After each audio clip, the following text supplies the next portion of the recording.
বিসমিল্লাহির রহমানির রহিম। আসসালামু আলাইকুম। Welcome back to my channel. সবাইকে আবারও স্বাগতম জানাচ্ছি নতুন একটা রেসিপি ভিডিও দেখার জন্য।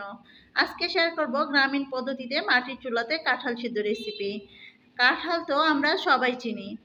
পাকা কাঁঠালও আমরা কম বেশি সবাই খেয়ে থাকি, কিন্তু অনেক অঞ্চলের মানুষই আছে যারা কাঁঠাল সিদ্ধ কি জানে না, বা কাঁঠাল কিভাবে সিদ্ধ করতে হয় সেটাও জানে না। কাঁঠাল সিদ্ধ এতটা বেশি মজার হয় যে আপনি যদি একবার তৈরি করে খান, কথা দিচ্ছি আপনি বারবার তৈরি করে খেতে চাইবেন, যারা কাঁঠাল একদমই পছন্দ করেন না। তো চলুন কাঁঠাল সিদ্ধর পুরো রেসিপির ভিডিওটি দেখে নেওয়া যাক। কাঁঠাল সিদ্ধ করার জন্য প্রথমে আমাদেরকে কাঁঠালগুলোকে কেটে নিতে হবে। যারা কাঁঠালের তরকারি রান্না করেন তারা তো জানেন কিভাবে কাঁঠালটাকে কাটতে হয়। কাঁঠালের ভিতরে যে দানাগুলো আছে সেগুলোকে বেছে নিতে হবে, এবং ছোট ছোট যে চেনের মতো অংশগুলো আছে সেগুলোকে বেছে বাদ দিতে হবে, এবং কাঁঠালের উপরের যে সবুজ অংশটা আছে সেটাকে বাদ দিয়ে দিয়েছি। আর এই যে অংশটা দেখছেন, এটা দিয়ে কিন্তু আমরা অনেকে তরকারি রান্না করে খাই। এটা বাদ দেবেন না, এটা দিলেও কিন্তু অনেক বেশি মজার হয়। এটা কাঁঠাল সিদ্ধ করলে, মানে এটা সিদ্ধ করলে খেতে অনেক বেশি মজা হয়। এই অংশগুলোকে আমরা কাটার পর ভালো করে ধুয়ে একটা পাতিলের মধ্যে নিয়েছি। আর বেশি বড় দানার কাঁঠাল হলে সেগুলোকে যদি আমরা মাছ বরাবর কেটে নিই, তাহলে কিন্তু সিদ্ধ করার পর কাঁঠালের বিচিটা খেতে অনেক বেশি মজার হয়। তারপর এগুলোকে পাতিলে নেওয়ার পর পরিমাণ মতো হলুদ দিয়ে দেওয়া হয়েছে, এবং স্বাদ অনুযায়ী লবণ। লবণটা বেশি দিতে যাবেন না, স্বাদ অনুযায়ী দেবেন। তারপর এখানে পরিমাণ মতো রসুন বাটা এবং পরিমাণ মতো জিরে বাটা দেওয়া হয়েছে। দুইটা গোটা মশলা দেওয়া হয়েছে, মানে গরম মশলা, কালো যে মশলাটা থাকে না, ওই মশলাটা দুইটা দিয়ে দেওয়া হয়েছে।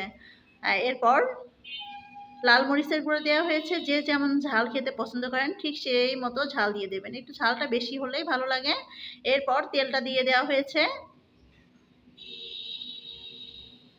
তেলটা আমরা পরে আবারও ইউজ করব, যার কারণে খুব বেশি দেওয়া হয়নি, মোটামুটি দিয়েছি। এরপর দেখতেই পাচ্ছেন আমাদের পাতিলটা কিন্তু মানে কাঁঠাল দিয়ে ভরে গিয়েছে, যার কারণে মেখে দেওয়া সম্ভব হয়নি। এ পর্যায়ে আপনারা এই সমস্ত মশলাগুলো কাঁঠালের সঙ্গে মেখে নেবেন। যেহেতু পাতিলটা মানে কাঁঠাল দিয়ে ভর্তি হয়ে গেছে, এ কারণে আমরা পানি দিয়ে এটাকে সিদ্ধতে বসিয়ে দিয়েছি। যখন কাঁঠালগুলো একটু সিদ্ধ হয়ে যাবে তখন কিন্তু কাঁঠাল অনেক কমে যাবে, পাতিলটা ফাঁকা হয়ে যাবে। সে পর্যায়ে পাতিলটা ঝাঁকিয়ে আমরা দিয়েছি।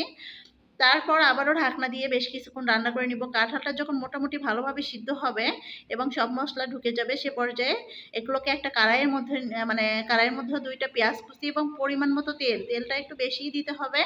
দেওয়ার পর পেঁয়াজটা যখন লাল হয়ে যাবে, মানে ব্রাউন কালার হয়ে আসবে, সে পর্যায়ে আগে থেকে সিদ্ধ করে রাখা সেই কাঁঠালগুলোকে বাগার দেওয়া হয়েছে। বাগার দেওয়ার পর কাঁঠালের সঙ্গে মানে তেলটাকে ভালো করে মিক্সড করে নেওয়ার পর, নেড়ে চেড়ে নেওয়ার পর এগুলোকে আমরা নামিয়ে নিয়েছি। তারপর এই যে হয়ে গেল মজাদার কাঁঠাল সিদ্ধ। এই কাঁঠাল সিদ্ধ সত্যি আপনি যদি একবার খান, যে কখনো কাঁঠাল খাননি মানে কথা দিচ্ছি সেও কিন্তু বারবার এই কাঁঠাল সিদ্ধটা খাইতে চাইবেন। এই সিজনে, কাঁঠালের সিজনে অবশ্যই চেষ্টা করবেন একবার হলেও কাঁঠাল সিদ্ধটা করে খেতে। আর খাওয়ার পর অবশ্যই কমেন্ট করে জানাবেন আপনাদের কাছে কেমন লেগেছে।